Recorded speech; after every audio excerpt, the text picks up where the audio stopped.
बुलढाणा जिल्ह्यात पेरणीकरिता शेतकऱ्यांचे पाऊल पुढे।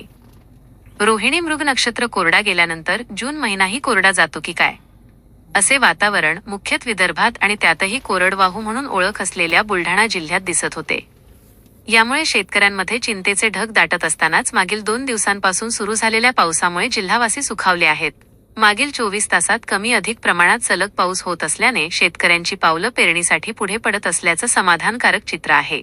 खामगाव परिसरात 24 तासात 30.2 मिलीमीटर पावसाची नोंद झाली, तर एकूण पाऊस 47.7 मिलीमीटर अशी नोंद आहे। खामगाव तालुक्यातील शिरसगाव देशमुख जवळच्या शेतातील शेतकरी विनायक टिकार यांनी शेतातील मातीची पूजा करून पेरणी सुरू करत असल्याचे सांगितले। तुमचं नाव काय आणि कसं पाहताय पाऊस जो 2 दिवसात झालेला आहे? माझं नाव विनायक टिकार। या 2 दिवसामध्ये खामगाव परिसरामध्ये समाधानकारक पाऊस झालेला आहे। 6 इंच जवळपास पाऊस झालेला आहे। 2 दिवस पावसाने शेतकऱ्यांना चांगली साथ दिली, समर्थ साथ दिली आणि त्यामुळे आता आमच्या परिसरामध्ये शेतकऱ्यांनी पेरणीची सुरुवात केलेली आहे। कसं तुमची पेरणीचं नियोजन आहे इतक्या वर्षापासून? मागच्या वर्षी काय केलं, या वर्षी काय आहे?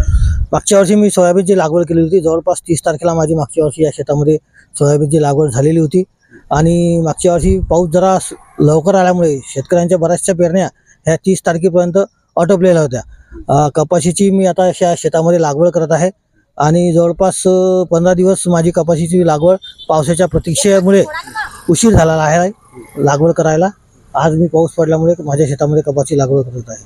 मागच्या वर्षी सोयाबीन किती आली होती आणि कसं प्रमाण कमी जास्ती होते या भागामध्ये? सोयाबीनचं मी दरवर्षी या शेतामध्ये लागवड करतो, पण उत्पादन हे दरवर्षी कमी होत गेलं होतं।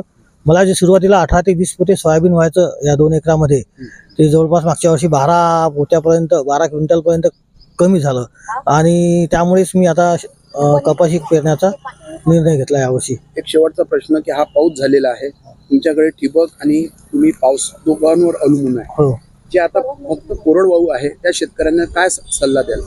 कोरडवाहू शेतकऱ्यांना मी हेच सांगू शकतो की हा पाऊस सर्वत्र सारखा पडलेला नाही, कुठे कमी जास्त प्रमाणात आहे। त्यामुळे त्यांनी येणाऱ्या पावसाची चाहूल घ्यावी, पावसाचे अंदाज घ्यावे आणि त्याप्रमाणे आपल्या शेतीच्या पेरणीचं नियोजन करावं, जेणेकरून दुबार पेरणीचं संकट शेतकऱ्यांवर बळीराजांवर ओढवणार नाही।